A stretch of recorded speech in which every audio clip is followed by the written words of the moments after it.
بسم اللہ الرحمن الرحیم۔ صلاۃ و تسبیح پڑھنے کا طریقہ: 4 رکعت نفل کی نیت کی باندھ کر سب سے پہلے ثنا پڑھیں، اس کے بعد 15 مرتبہ یہ کلمہ پڑھیں گے: سبحان اللہ والحمد للہ ولا الہ الا اللہ واللہ اکبر۔ پھر اس کے بعد سورۃ فاتحہ اور سورت کی تلاوت کرنے کے بعد 10 مرتبہ یہی کلمہ پڑھیں گے۔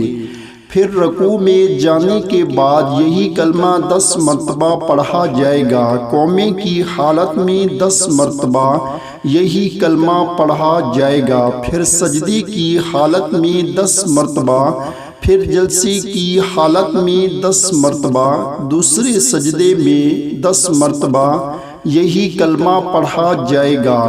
اس طرح ایک رکعت میں 75 مرتبہ اور 4 رکعتوں میں 300 مرتبہ یہی کلمات پڑھے جائیں گے۔